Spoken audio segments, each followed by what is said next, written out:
going on. Reality is you're in the situation.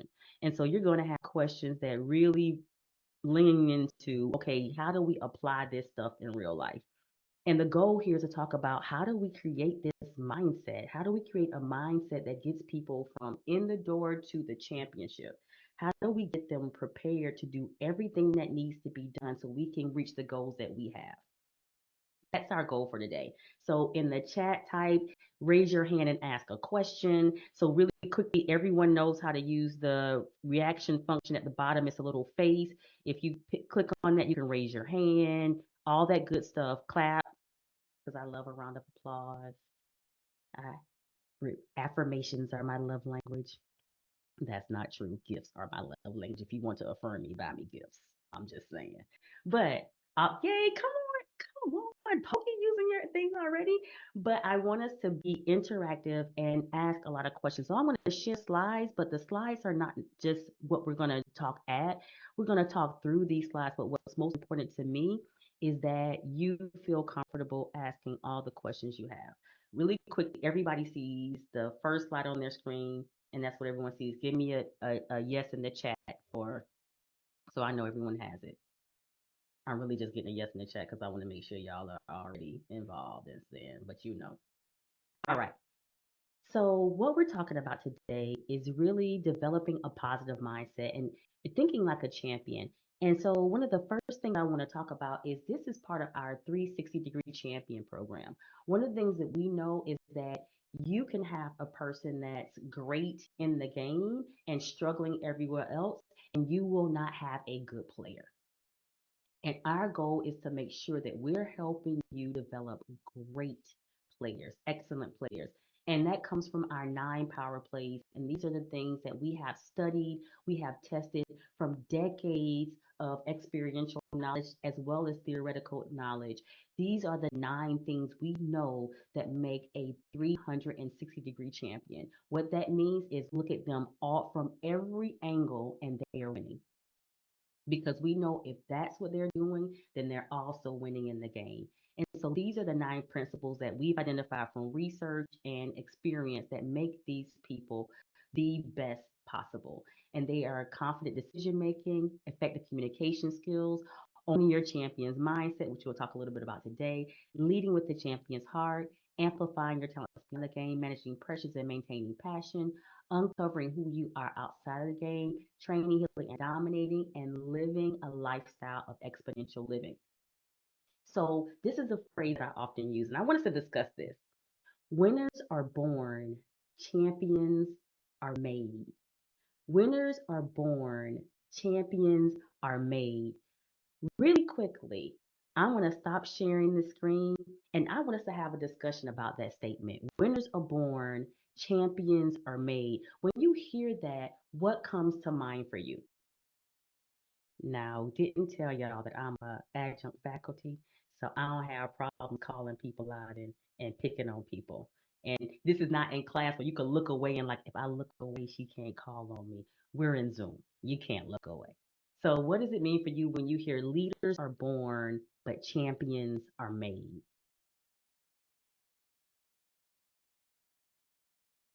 Emily, she's like, I know it. It's always me.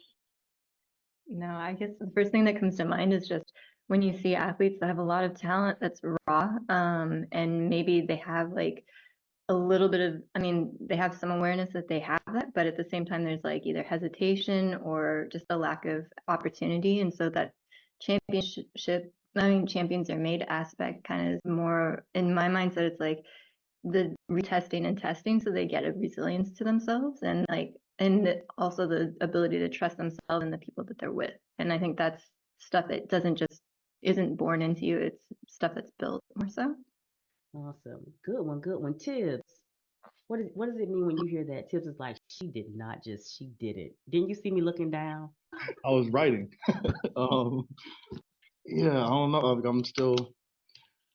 I don't really have like a thing with that. I guess I don't know. Like I think that like people are just born who they are almost. Is I don't know. Like it challenges my thinking. Honestly, is what I think. Okay.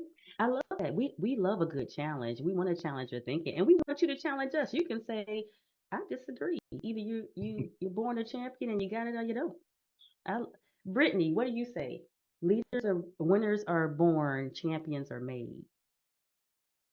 Um, I guess for me, it kind of comes down to work ethic. I think it is not something championships aren't handed to you. So I think those are things that you have to outwork somebody in order to receive. It's something that you have to work for and work, like I said, harder than the next to get. I don't think that's anything you just wake up and like, yeah, I'm a champion today. I don't think that's how that process works. Absolutely. Because think about it. How many of you all have ever been to like a five basketball game and it's 5-year-olds? They're just five. And you can look at that floor and like, that kid got it.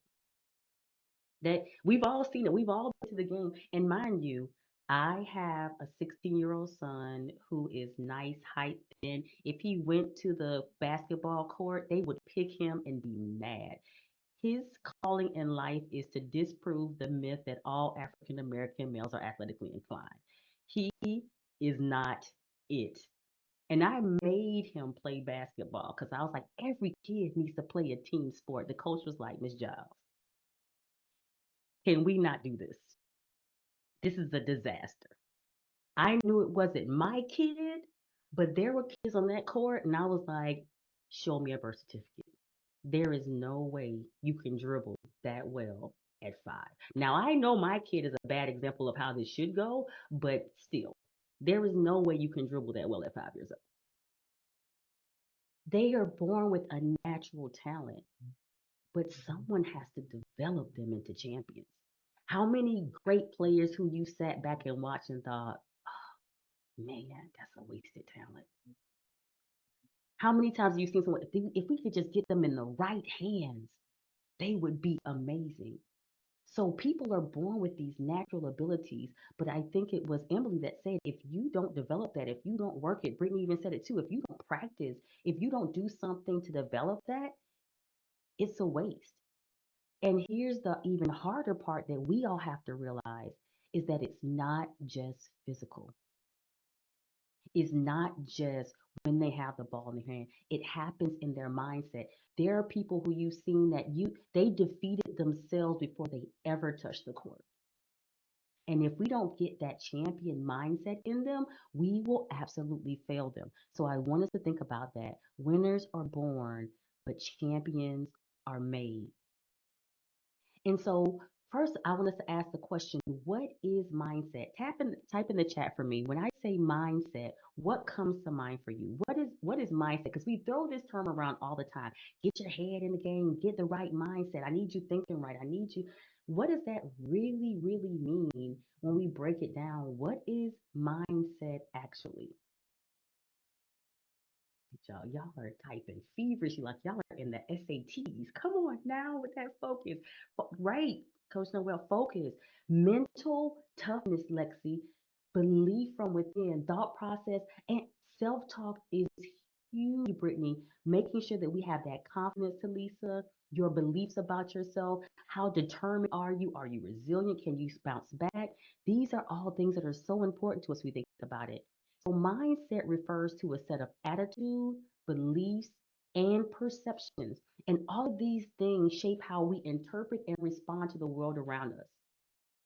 Everybody's heard the term, nod your head yes for me if you heard the term filter. We all have a filter, right? Well, that filter is shaped by our attitudes, our beliefs, and our perception. If I believe a certain way, everything that happens to me comes through a filter.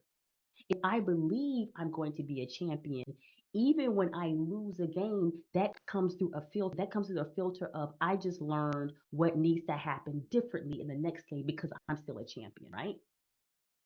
It also encompasses our thoughts, feelings, and assumptions about our own abilities and potential and the nature of success and failure itself. It shapes how I feel like I can show up because that's part of my mindset. And lastly, it plays a crucial role to influence behaviors, motivation, resilience, and ultimately our achievement. So when I say what is a champion mindset, I want us to get on the same page about what we're talking about.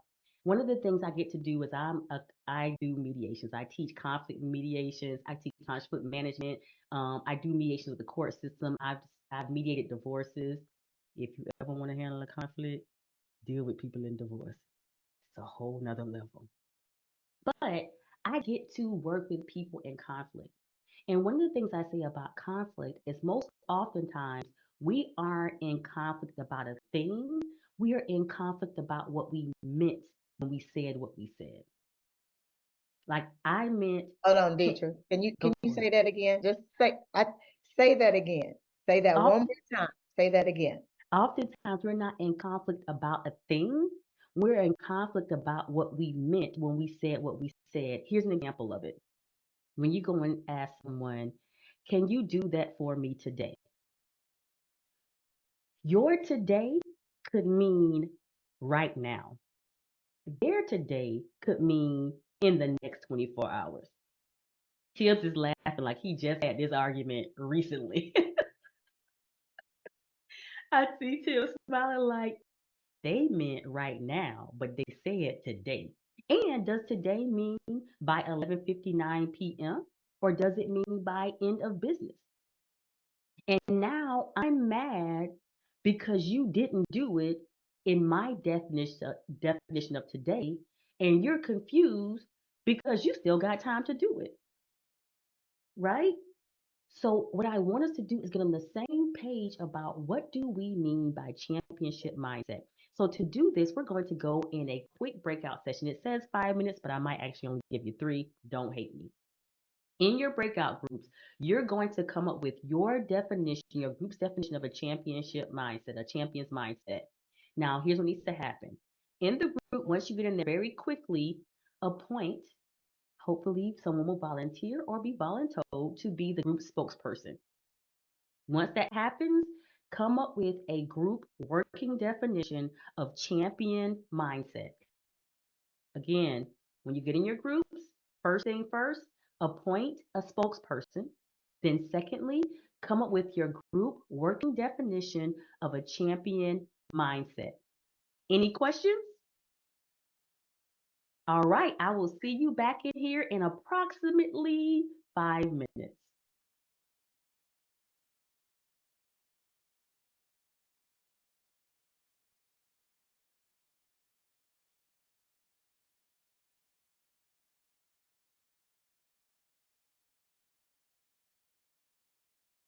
Is this our Everybody, how you guys doing? the big group?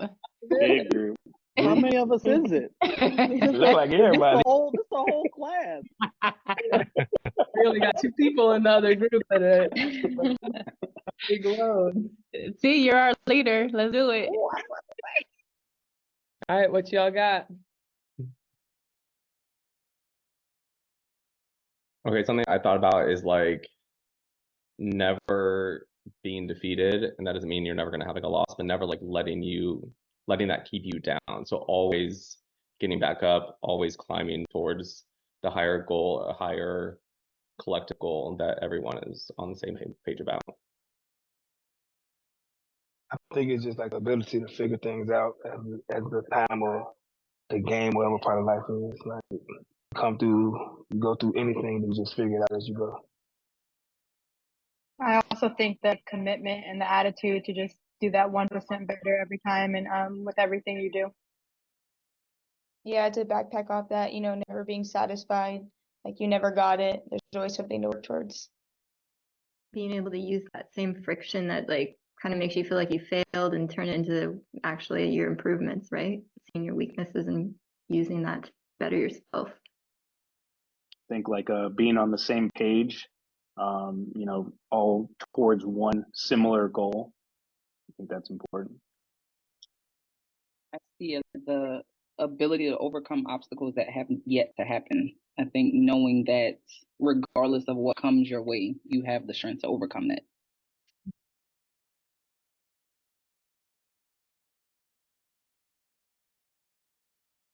And to synthesize into one sentence, it's a lot of great points. I think a lot of saying similar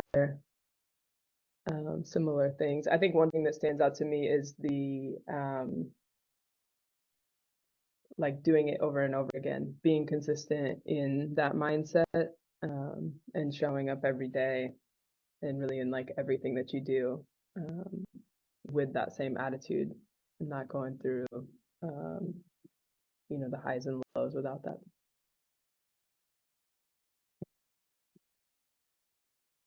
Anything else stand out to anyone? I think like kind of like a relentless reliability of like believing in yourself and kind of trusting the process.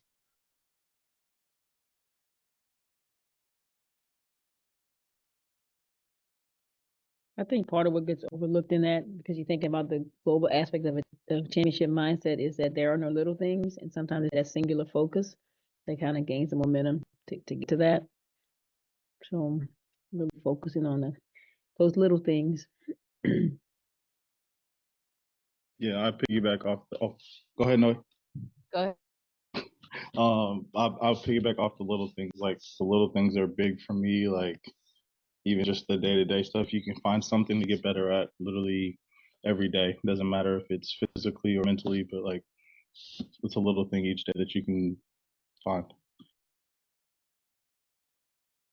I would add the confidence and the big kahunas to just shoot for the moon. Like have big goals, and to be confident in your posture in pursuing those goals. Just to piggyback off what Pokey and Tibbs was saying, I always use the term embrace the boring. So just embracing the stuff that people don't see behind the scenes, late nights, all that stuff. The stuff that you will never get you necessarily recognized, but the results of those, that's what's going to get you recognized.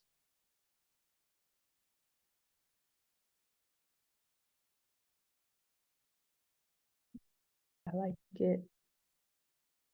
Does it sound like a summary of what everyone said? Relentless commitment and attitude to being your best in everything that you do, big or small, physical or mental, and maintaining confidence in pursuing big goals.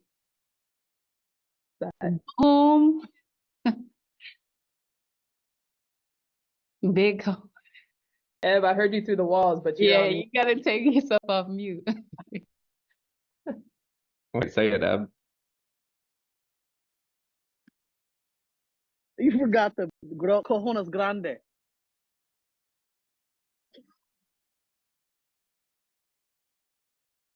That's in there. It's just silent at the end.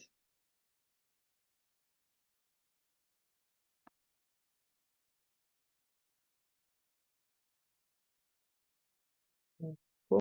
Anything else to add? Is there anyone who's not in this room in our staff? We are definitely. They just took themselves out. Yeah.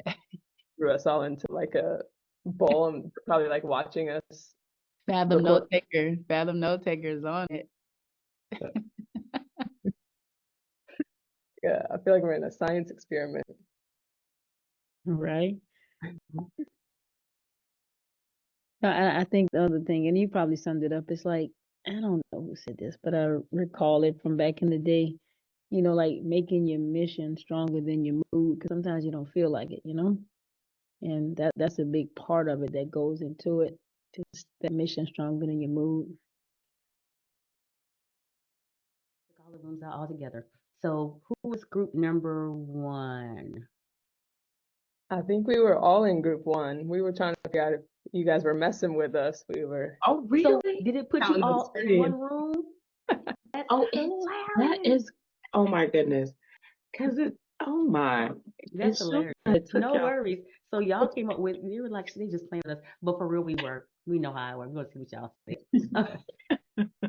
So what did you all come up with as the team definition of champion mindset? Well, who's the spokesperson? That's a lot of y'all to pick from. I know. I was nominated by our head coach. So you sound like you didn't accept. You said like I was I did nominated, but I accept. didn't Yeah. decline. All We right. a lot What of is good it? things, a lot of good things, and a lot to try to incorporate in. But what we came up with was a relentless commitment and attitude to being your best in everything that you do, big or small, physical or mental, and maintaining confidence in pursuing your goals. Oh, I like that. That's pretty good for such a large group. Normally, we break you all down into smaller groups because a larger group will take us the entire time. And I am proud of you all. Tear. They don't have that inner reaction. Good one. I love this. But it's so important that we come up with a team mindset and a definition. So when we say we're working on mindset, we want to be clear what we actually mean by that. So when we use that common language, we want to make sure that we have a common meaning as well. So when we think about mindset, when we do the research and from the theoretical perspective, there are two types of mindset. There's a fixed mindset and then there's a growth mindset. Now, here's what people often think. When they hear fixed mindset, they often think that fixed mindset means that someone is unmovable, they have lower self esteem, that fixed mindset is bad. Fixed mindset is not bad. It just simply means I see it as being what it is. We've all heard that phrase, it is what it is. It is what it is a phrase that goes along with something being a fixed mindset, right? A growth mindset means I see all the options, I see all the possibilities, I see that it doesn't have to be what it is, there's more to it. Now, there is a time for a fixed mindset, a time for a fixed mindset when it is what it is. This is your position. I need you to play it fixed. Growth mindset, there are times when it's not a time for a growth mindset. So there is not a right or wrong, there is an appropriate or inappropriate.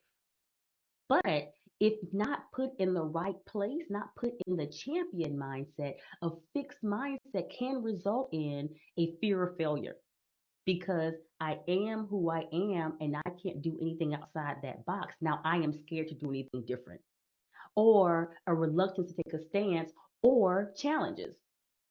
Hey, I know that's your position, but we're out of person. The person that would normally hit that, I need you to stretch a little bit for me.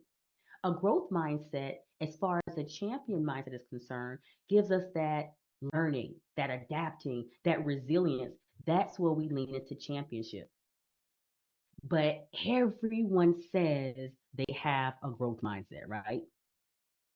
Everyone says they have a growth mindset. You're never going to be anyone that says, you know what, I have, I hate to brag, but I have a fixed mindset. No one thinks that. Everyone says, I have a growth mindset. I'm always open to learning new things. But who knows what my favorite Mike Tyson quote is when we talk about mindset? Who knows what my favorite Mike Tyson quote is? Raise your hand if you think you know what my favorite Mike Tyson quote is when it comes to mindset. I saw a hand go up. Come off mute. Go ahead, Mark. Come off mute. I know. Everyone has a plan until they get punched in the face. Oh man. Ebony got it too. Look. Ebony said, I know it. Everybody has a plan until they get punched in the mouth. Right? Everybody has a growth mindset until they get punched in the mouth. And you all see it happen more than any, and you're about to see it very, very shortly because some people are going to have a very abrupt wake up call and get that punch in the mouth. But here is the truth. Everybody, every single one of us has had that punch in the mouth. So, really quickly, I want to pick on a few of you, I'm gonna give you just 30 seconds to think about it. So if in case I call and you don't have it, you're like, teacher, you didn't give me a chance. What was your punch in the mouth basketball moment? I see some of you smiling like, oh, I know it so well. What was your punch in the mouth basketball story. I'll give you a chance to volunteer first. So if anyone wants to volunteer, I'll give you your shot. Otherwise, it's about to be Russian roulette. What is your punch in the mouth? Deidre, I think Coach Quinn has the story just sitting right there waiting. I see it in the smile. I got so many stories. You want the literal punch? I was thinking back to my rookie year. I got drafted to Minnesota. Was very excited to be in the W for the first time, and one of my first assignments was guarding Tamika Catchings. You guys know who Tamika Catchings is. That was the year she decided to transition to the three, and so now playing my position, I had to defend her. And I believe we were on TV. She snatched back, crossed me over.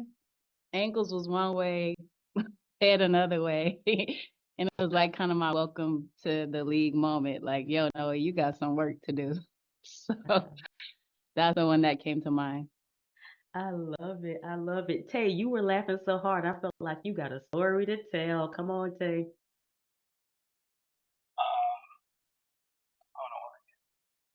It was like me and one of my best friends like played in like a lot of pro-ams. Like we kind of like pride ourselves in defense. Not like I'll lock up anybody. And then I ended up going to get some like veteran overseas player at the age of like 17. He came down and like shot the ball from like volleyball line twice in a row and made it. And I'm like, hell no, I'm gonna guard you. Then he shot fake drove and dunked on my person. I'm like, damn, I gotta get better. Cause he was too good. So he had like 5 plays in a row where he's just like drugged the whole gym. Made you rethink your whole life. Yeah. Like, I understand when you say winners are born champions to me, because I was not a champion that day. Ebony, come on. What's your punch in the face basketball and punch in the mouth basketball story? Well, all right. I got quite a few, but I think it was my first game rookie year. We played the Sparks, and I had to guard Lisa Leslie, and she did. Now she's quite a bit taller than me, and it was a switch happened. I ended up on her, and she did one move, and those elbows came up and hit me square in the middle of my forehead. And when I mean I had a unicorn bump that kind of protruded out of my skin that I needed to now wear a headband. So if you see any of my rookie year pictures, the headband is from Lisa Leslie. And we will forever have beef because of that day. So Every I'm time I still see bitter. her, Every time I see her, it's it's a on. problem. On And site. you know it's bad when it's your forehead. Like, And there's no getting around it. Like I've never played with a headband before, so it just threw my whole look off. That's not the look I was going for. But yeah. mess up your whole flow. But we all have one. But the question is, when that plan is altered, when you get that punch in the mouth moment, what do you do? Because here's the punch in the mouth moment, and all of it's that elevation. Every elevation creates a different, unique level of doubt. This is where you come in. Every level of elevation is where the players get that punch in the mouth. Because at that elevation, there is a level of doubt that comes in of, oh, wait a minute. And every player you get will is being elevated. Every single player you have is being elevated. Let's talk about the rookies. They're coming from being a big fish in a little pond to being a little fish in a big pond. They had all the hype. Oh, and at every level that happens when you go from high school to college. Oh, you were number one in the state. And you get to college and realize, baby, this is not the same. And you're about to get a whole new generation of people coming in, and the hype has been amazing. The hype has made them think they are the best thing to ever have happened to women's basketball.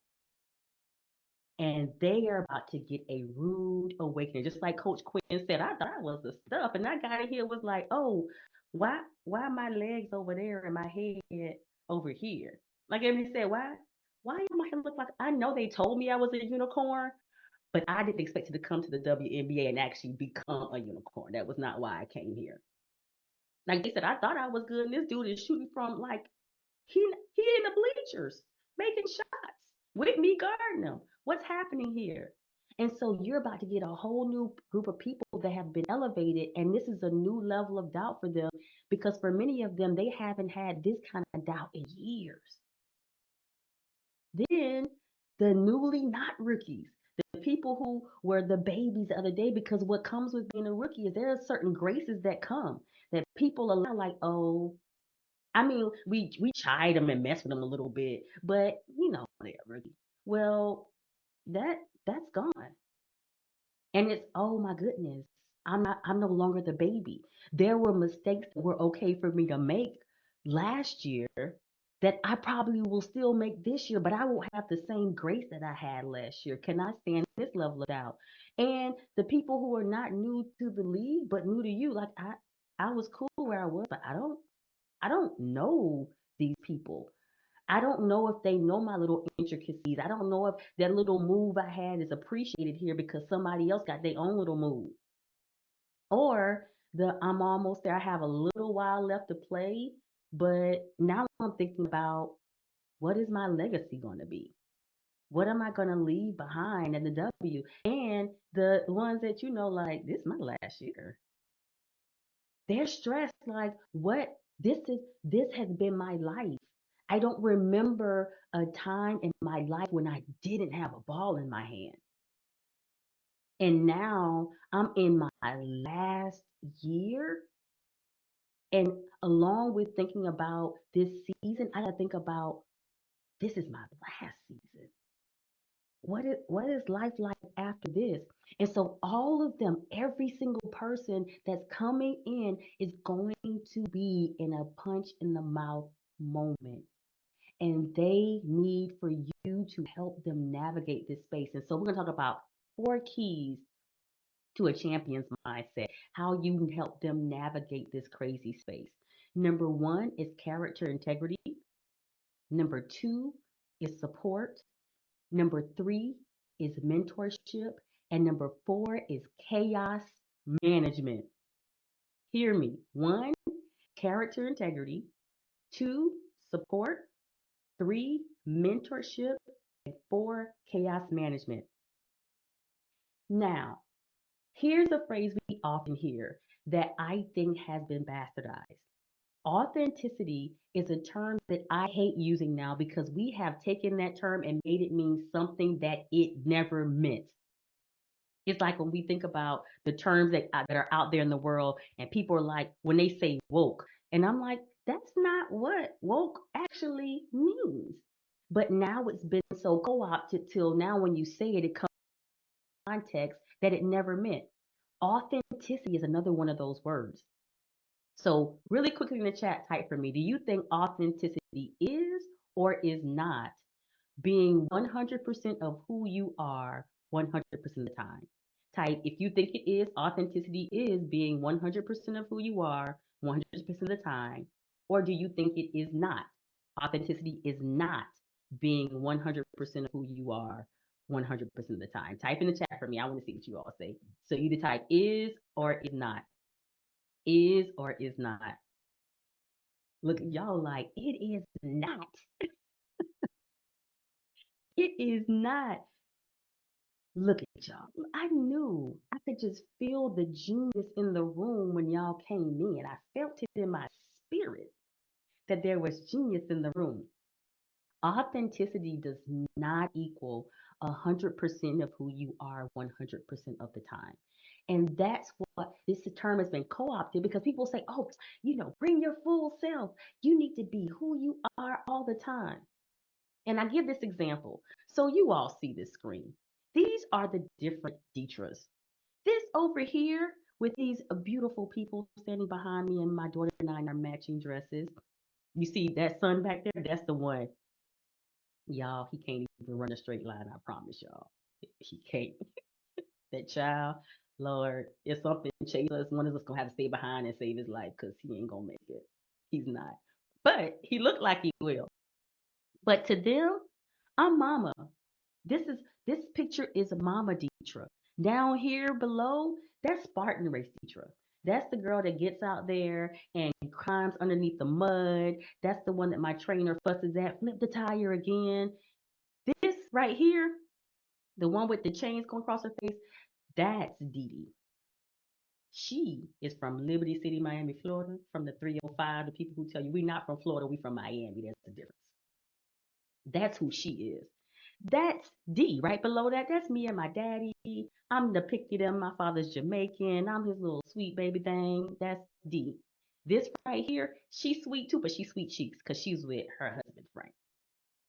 This right here, this is Deetra taking over for the 99 and 2000s. That's Deetra. And this is girl. That's that Deidre. And this is the speaker, the international speaker, the consultant, the 4-time TEDx speaker, the Professor Deidre. All of these are authentically who I am.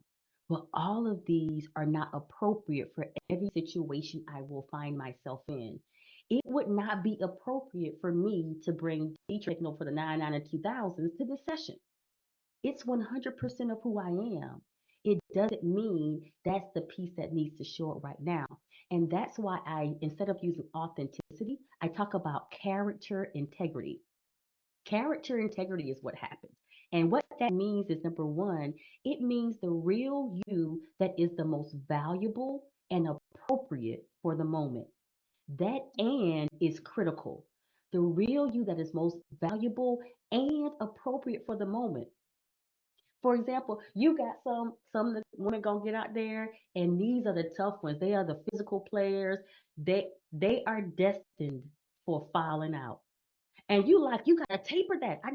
I want you to be physical, I want you to be aggressive, but you can't foul out every game. And there are gonna be some games you like, pull it back. But then the most appropriate person you need is sometimes will be listen. I know I normally tell you you can't file, but the truth is you just can't file 5 times. I need her to show up, right? And so it's not about all of those. It's about saying what is the most valuable and appropriate piece of you in this time, not compromising those other people, not saying those aren't okay because they are absolutely great. They're full of awesomeness covered in awesome sauce. But what I need is the most valuable and appropriate portion of you at this time and helping them recognize who are you, what do you know, and what do you not know. The most dangerous person in the world is the person that thinks they know something that they have no clue about. Have you ever heard the phrase, I know just enough to be dangerous? We have a bunch of people that will show up, and I know, no, you may have played the game, but you haven't played it here. You may have done this, but you haven't done it for me. You may have done that, but this coach right here, Ebony, wasn't your coach. I wasn't your trainer. You have to learn how we do it here. You might have had a head coach before, but it wasn't Coach Quinn. We got to learn it here. So helping them recognize one, all these pieces of you are great, but how do I help you show up as the most valuable and appropriate version of you for this moment? And how do I help you recognize, get in your head what you know and help you ride that till the wheels fall off, but also help you recognize what you don't know and how we can best help you enhance that. And I want to add this in there and how it applies to this year's team. Because everybody has the highest level of basketball acumen. That's how you've made it to the 1% of the team. But one of the greatest assets of the work we're doing now is how does all of that get applied in character integrity for this particular season, for this particular group of women, for this particular team? How does the championship mindset be set for this group. That's the filter we want to make sure that everyone on this training is focused on, because that's the impact and the takeaway that we want to empower you guys with as you go and work with this particular team, these individuals through the lens of this work. Absolutely.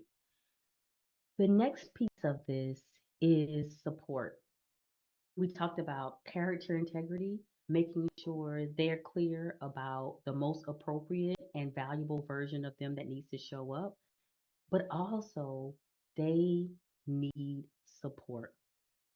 I always use this phrase when I talk about support. No one needs a cheerleader when they are up by 20 points. They only have 15 seconds left and they have the ball. That is not the time when I need you cheering for me. I need you cheering for me when my back is against the wall and I have nothing left. And it looks very much like this game is about to be lost. That's when I know I have a real cheerleader. And so when we talk about trust, one of the things that we know bonds a team together and gets people working like clockwork is building trust. Well, trust is the grade you get on the support exam. Trust is an A plus when I have mastered support. And so, what does it look like to create support for people coming in to get that mindset of support in them? And so, here's the question: how do you show up when they mess up? That's how we build support. How do you show up when they mess up? When they mess up, do you let it slide? Do you berate them? Do you yell? Do you embarrass? Do you give up? Or do you hold them accountable? Listen to me. Accountability is the only way that an external individual can help another person build their integrity. Accountability is the only way that an external individual can help another person build their integrity. Accountability is not mean. It's crazy. They did a survey and they surveyed leaders, and out of the leaders they surveyed, 70% of them said they saw accountability as a harsh thing. 70% of leaders said they saw accountability as a harsh thing. Accountability is simply me asking you to do what you said and agreed to do. That's all accountability is. When something goes wrong, when they mess up, do you pull them to the side? Do you have I call it the pass the butter conversation? I'm not yelling, I'm just having a straight voice and letting you know what you did was wrong. And do you provide guidance? And here's something we all need to recognize. Every village has its idiot. Every village. Now, if you can't think of who it is, I ain't saying it's you. I'm saying somebody else in the group thinks it is. But here's the truth. Every single one of us gets our very own unique opportunity to sit in that seat. Raise your hand if the village idiot has ever been you. Yeah, each of us can raise our hand. How you treat the person in that moment will make or break your team because that's support. When I say something that's crazy, when I was the one that didn't quite understand the play you just called out, when I go the wrong way, when I do something wrong, how you treat me in that moment, everybody's watching.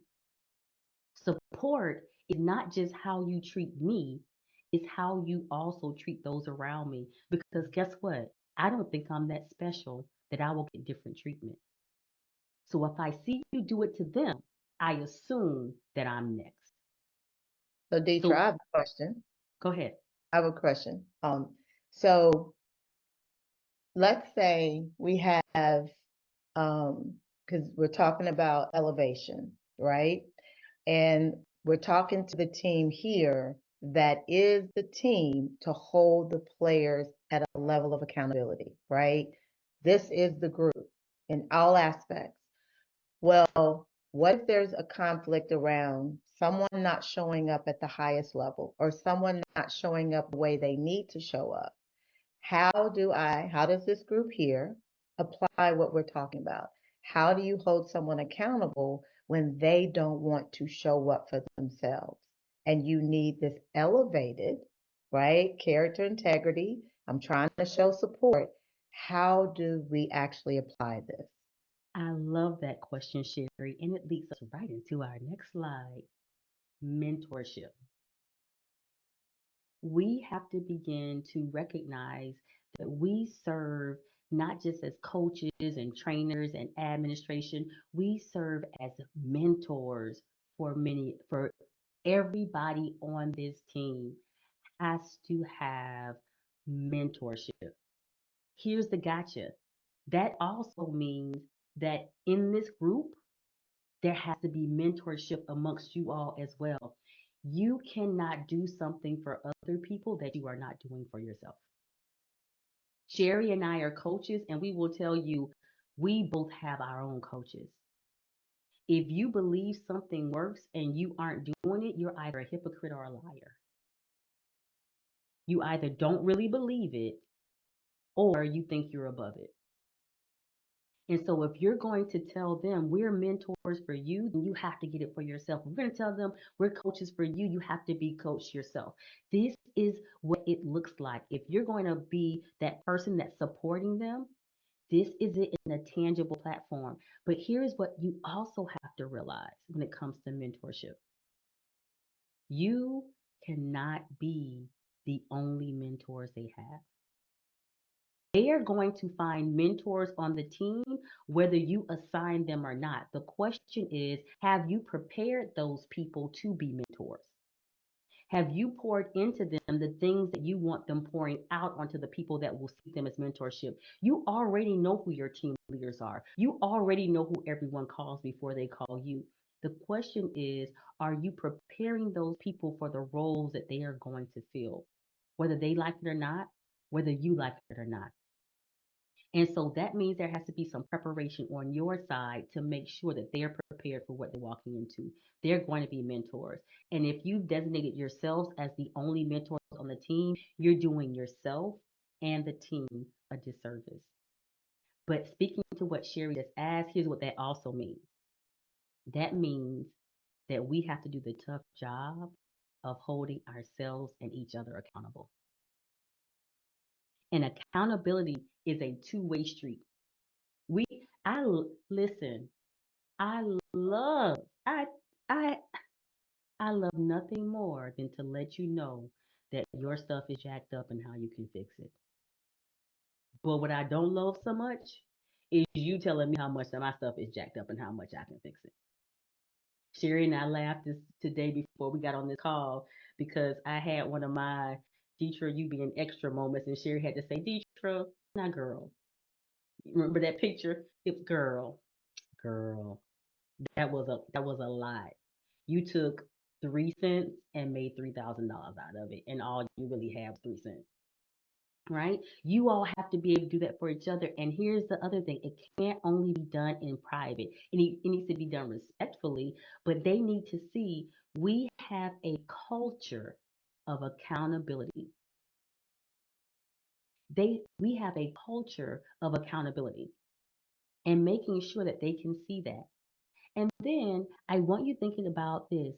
Are you mentoring in a way that you're developing the next leaders for the W?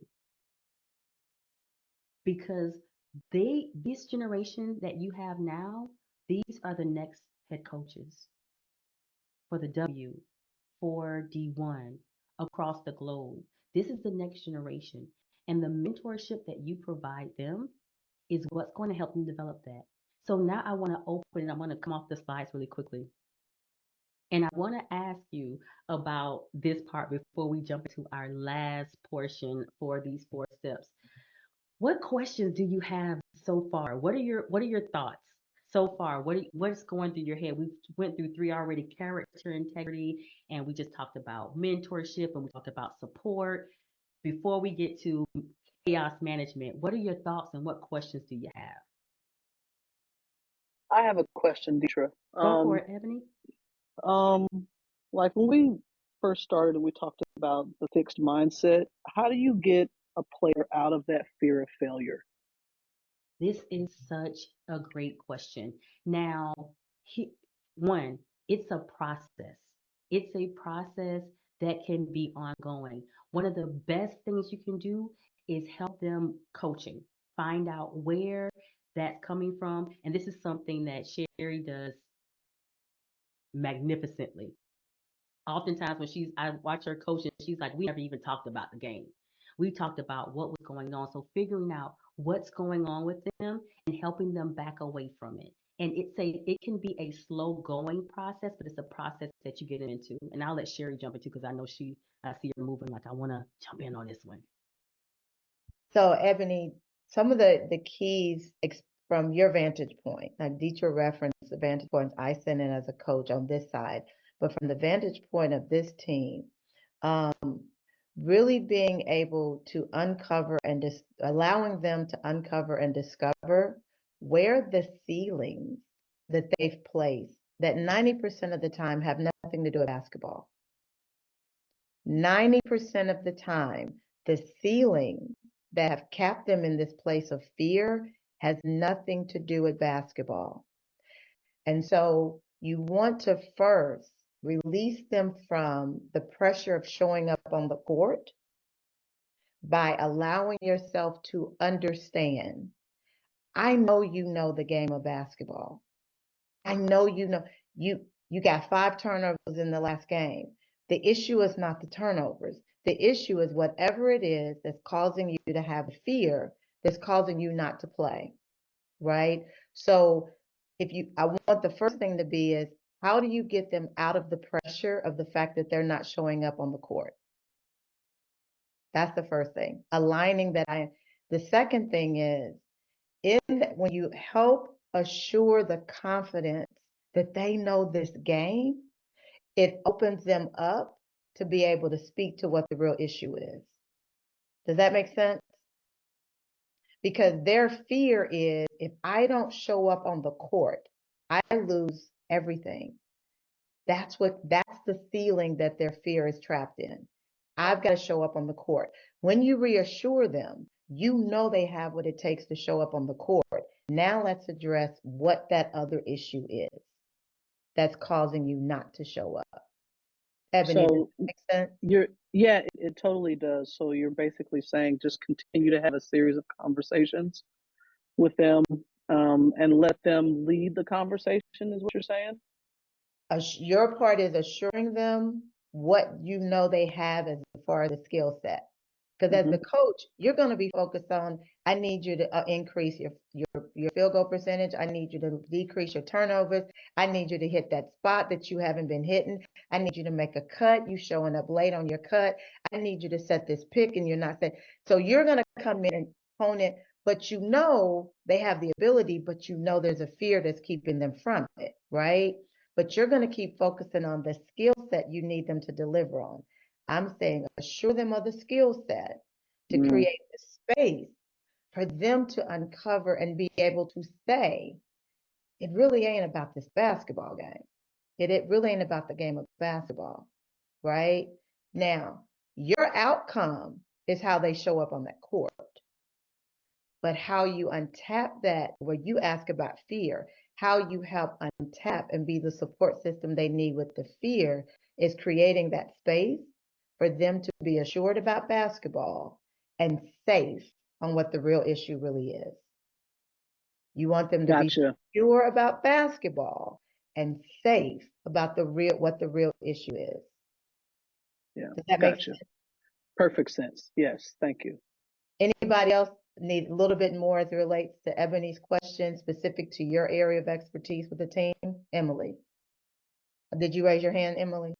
Oh, yeah. I guess my question too with that is like, when you have, like, when you're trying to find that line between, like, are they putting in the effort, like, or rather not even that, I guess, how do you initiate the conversation sometimes when you recognize that they're struggling with something, but but not the basketball side, but it's impacting it.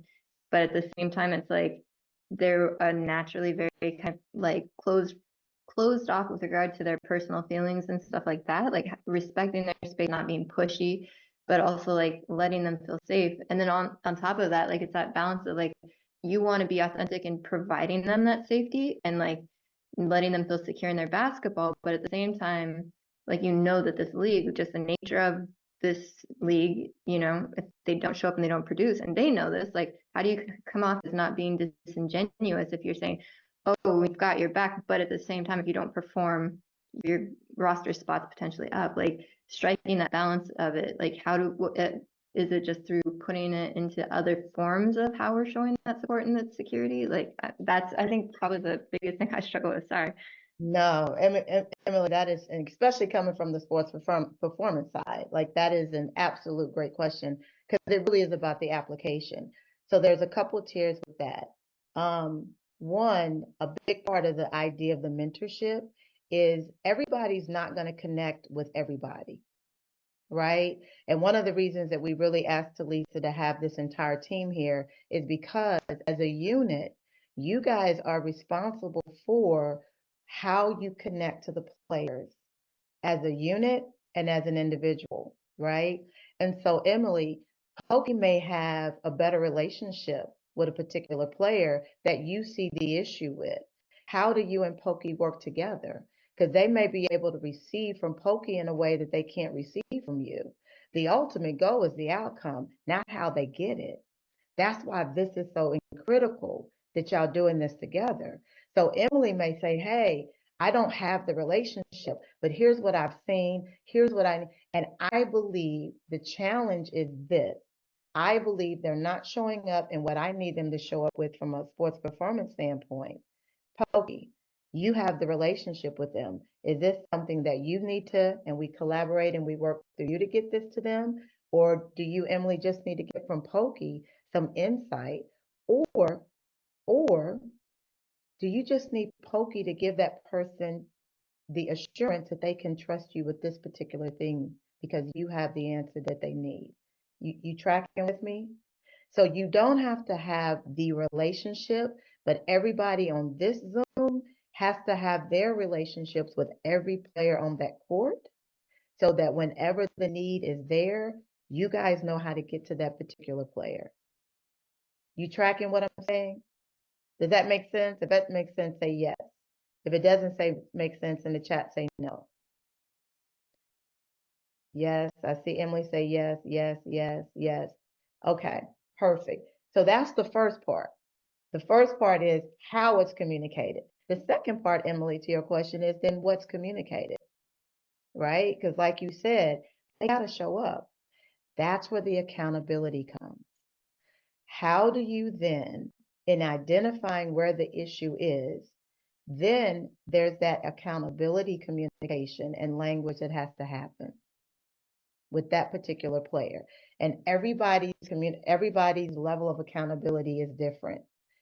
So for example, I got two daughters. One daughter, I have to give her, she has to figure it out, and then she creates her own accountability. But if I tell my youngest daughter, you got to be in the bed at 8:30, she's not going to do it.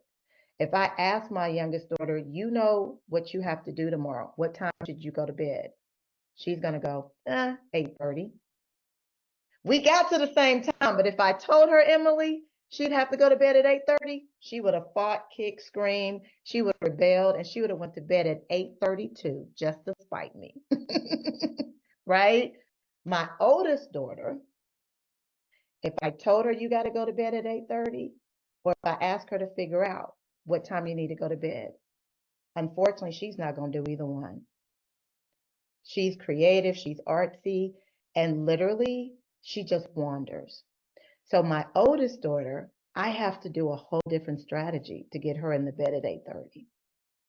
Two kids, parents the same, bonus daughter, but parents the same, been raised the same. Two different people. The moral in that, in Emily, is how do you then would take everything that Deetra is training you guys on tonight?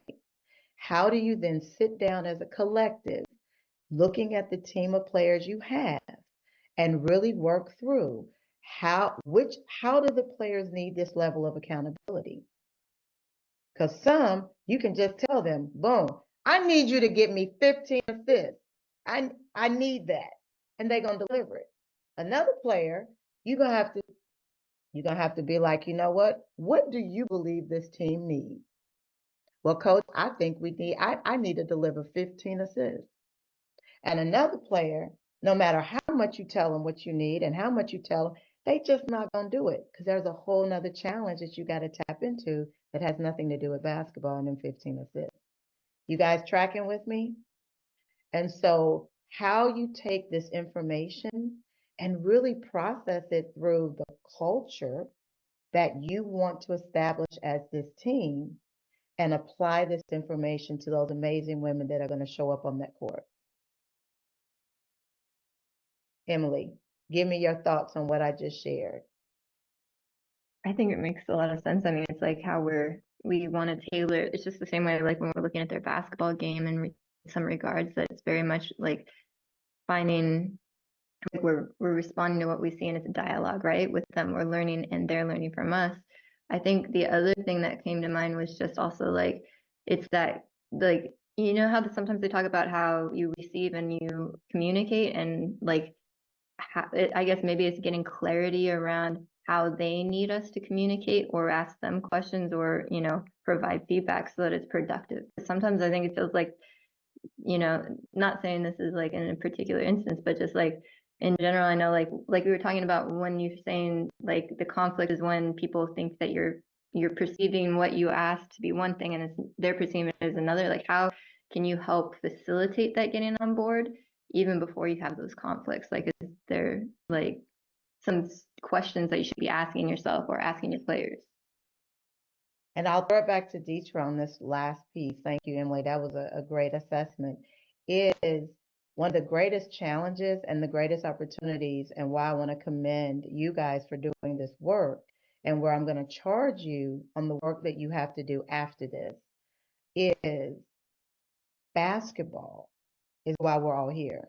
Winning is what allows all of us to keep our jobs, right? All of us, the players, the coaches, everybody on here, we got to win to keep the jobs.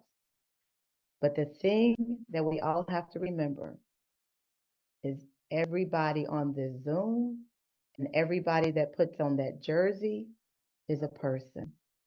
I don't care how great the plan is. I don't care how much strategy you have. I don't care what the expectation, Zoom and these balloons. I don't care what the expectation is. The thing that we always have to remember is you're still dealing with people. We're still dealing with people. And so this work, add this work here, the work that you're doing to help cultivate the best people is why you end up getting the best players, which amplifies how you win championships. And many times the pressure to win can mitigate and minimize that these are people that still have to show up. So I'll throw it back to Deetra. And that leads us into the second piece, the very last piece that we often say we save the best for last. Because when we think about the fact that we're dealing with people, we often forget that we have stuff going on that often isn't necessarily shown as the problem. As Sherry said, you find out, wait, what are you really afraid of? What's stopping you from getting to this next thing? And we find out it has nothing to do with the game. It's something else. It's that fear, that ceiling, whatever's going on. And so we're going to do this breakout thing again. And this time I checked, and you all will be in different breakouts. But in the breakout, I want you to give everybody an opportunity to say, what was the worst game you ever played? And don't focus on the worst game. I want you to really ask the question, what was going on in your life at that time? Reveal to your level of comfort, so you don't have to give all the nitty gritty details if you're not comfortable giving all of them, but just a highlight overview. This is the worst game you ever played, but here is what was going on in my life at that time. Again, this will just be 5 minutes. Let's make sure the breakout rooms actually are. And I am open to breakout rooms, but remember, the question is, what was the worst game you ever played and what was going on in your life at the time?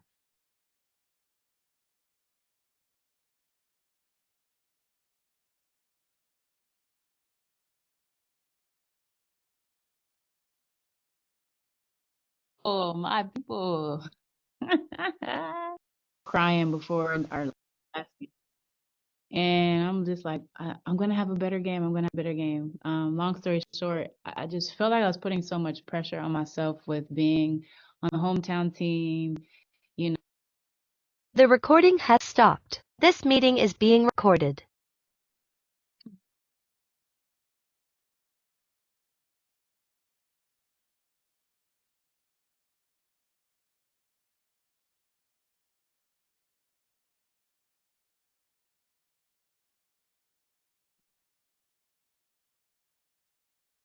So you all were all in separate rooms this time. I checked and made sure. Y'all, I was gonna pull an okie doke this time. So I don't usually reveal anything, but I want to hear some of the things that came out in the different groups. You can just jump in, or I can call on you. But what came out in your different groups? Nick, we hadn't heard from you tonight. You like, I knew it was coming. I knew it was coming. Yeah, I knew it was coming. Yeah. No, just through our group, I heard that some of the people in our group were going through a real tough time, usually family related or just stress related. And it was more in athletic competition, so it ended up not being obviously a great situation. And Perry told us, just his situation where he got into a game and made some mistakes and was right out of the game after that. So it was, that very similar stories all around, just not being able to compete at the highest level, knowing with what was going on in the background. Yeah. What about other groups? Let's say Anna. What came out in your group?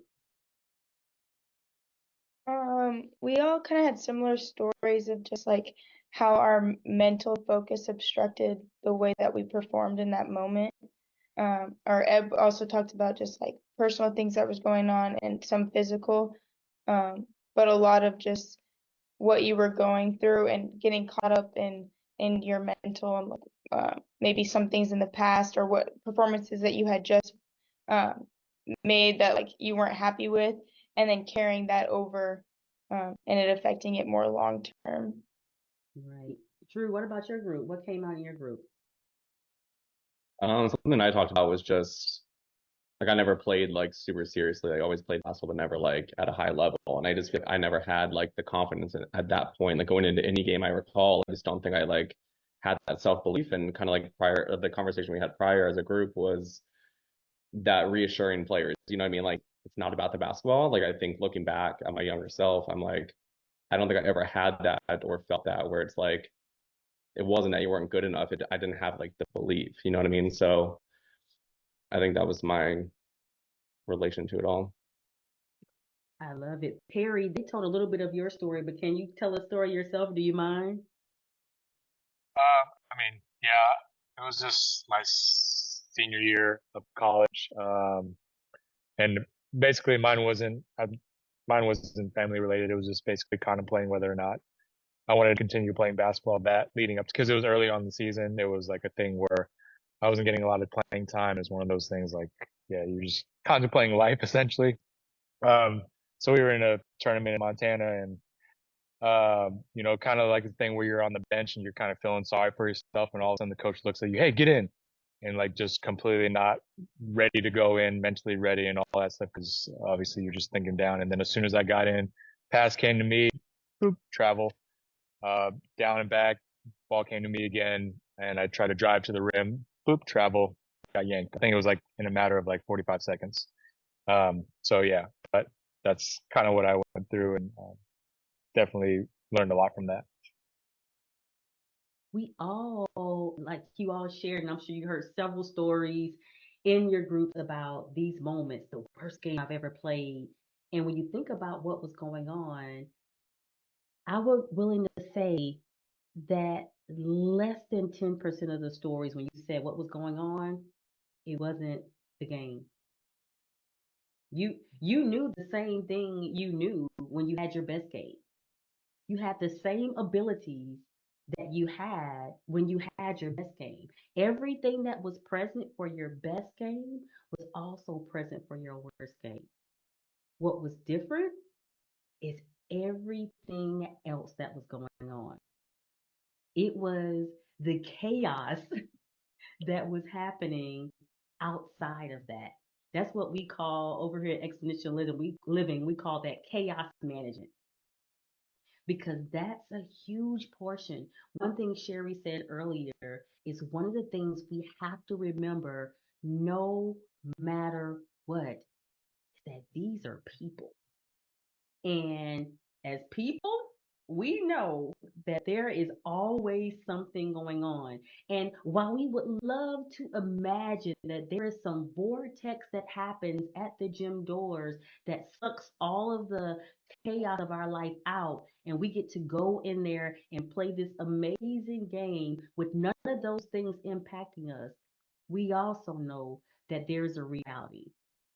And the reality is that internal and external chaos absolutely shows up on the court. And you all are saying it yourself. You know what? It was just a bunch of stuff going on in life. Perry said it wasn't necessarily my game. I had doubts. I was contemplating what's next. Do I even still want to be here? What is my life going to be like after this? This is my senior year. There are a bunch of things going on that had nothing to do with his abilities, right? And so, one of the biggest things you have to do when you think about mindset is you have to be mindful that you are having to help these women navigate the internal and external chaos that shows up from everyday life. And as a team, as their mentors, as their support system, as the people that are helping them with character integrity, you have to be ready to handle that.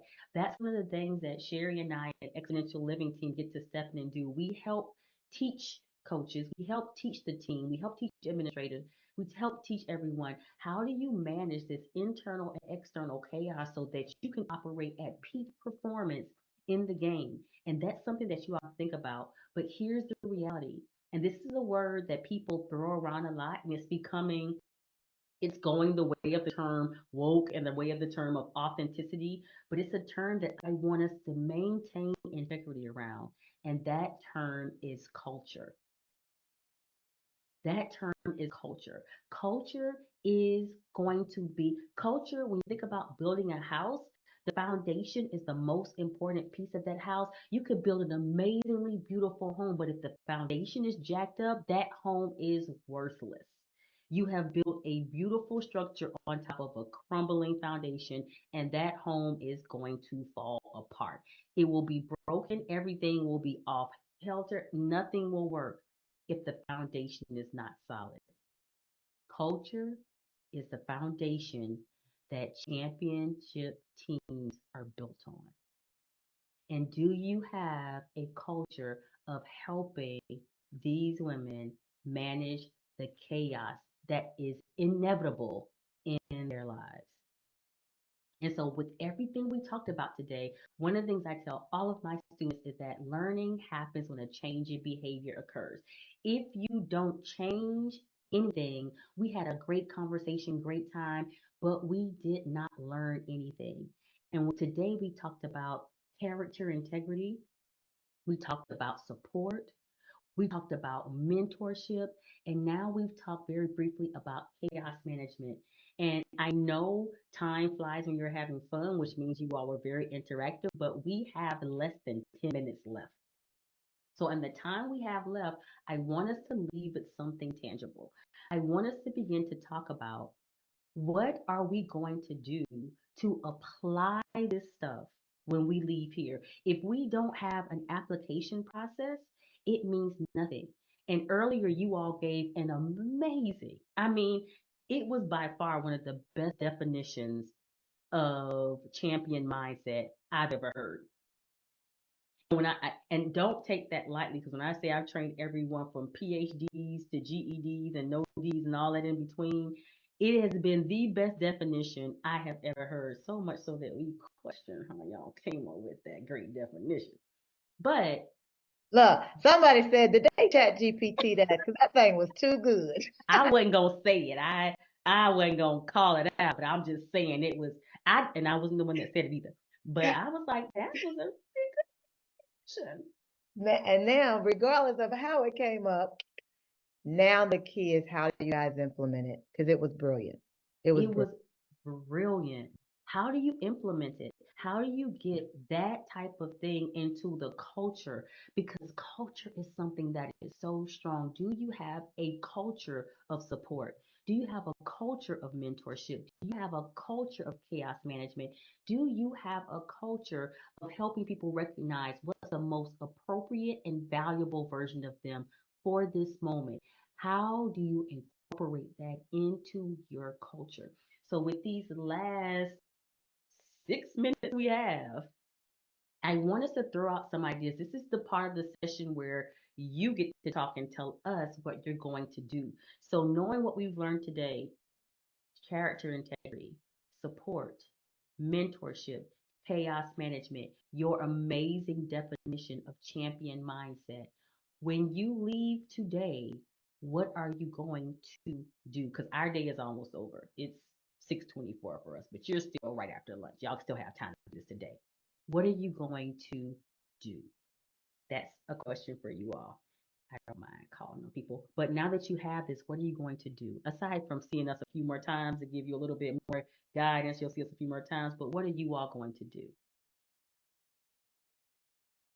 I really liked something that stuck out to me was when you said coaches need coaches too, or else you're either a hypocrite or a liar if you don't believe in that. So I think finding the person who's going to guide you as a leader yourself, I think having those relationships in your life are very important. That's powerful, Lexi. Coach Quinn, I saw you raise your hand. Thank you for that, Lexi. That was really good. Yeah, I just being intentional about this group in particular with our language and our accountability to one another.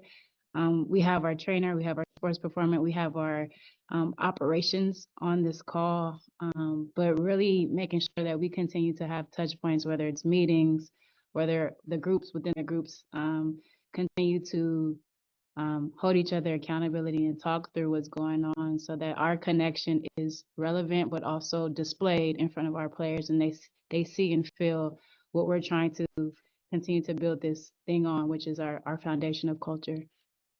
I love that. And the good thing is we're recording this session, so we're going to clip it up and make sure that you get this because accountability is having what you said repeated back to you. So we want to make sure you all get this as well as your definition of champion mindset. Others, what are you going to do?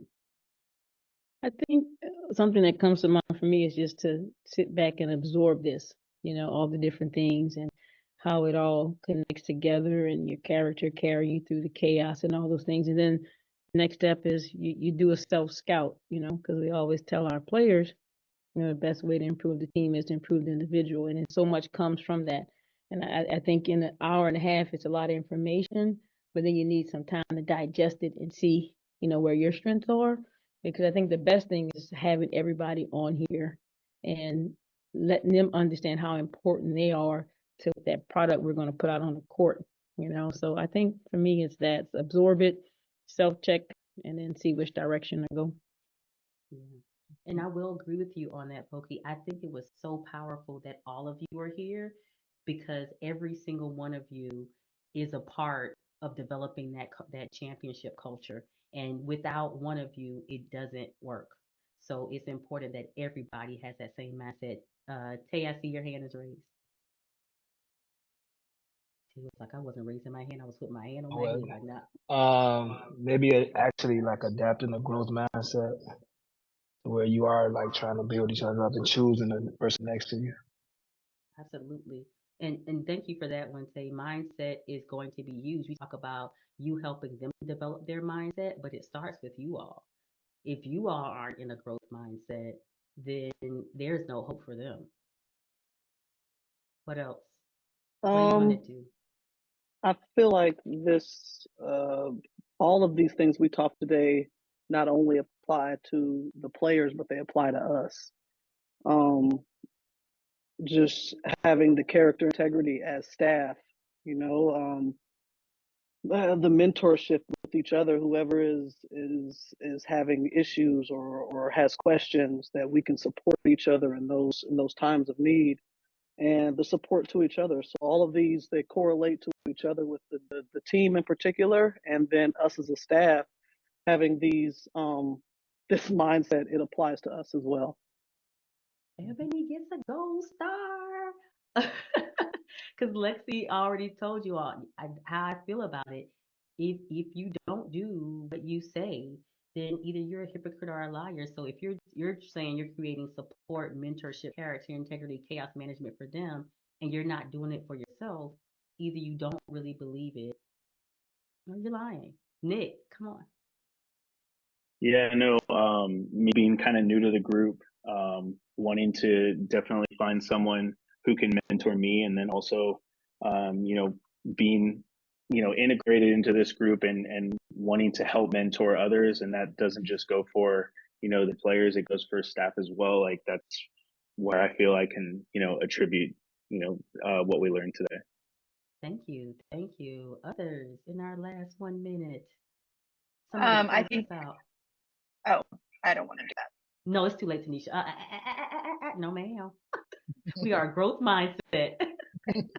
I was gonna say just making sure that we're intentional in creating moments that isn't about basketball. That's kind of how you build a culture and build those connections with each individual. That was powerful. Very good. Thank you. See, that was a great closeout. All right, Sherry Riley.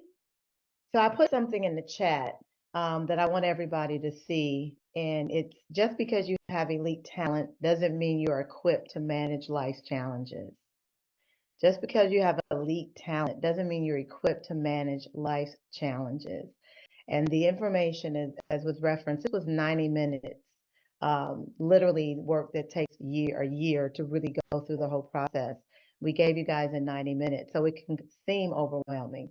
And I know some of you at some point in this 90 minutes said to yourself, I already got enough scouting and planning and strategy in basketball. Now I got to figure out what the heck is happening to them the night before to make sure they show up. No, they grown, they froze.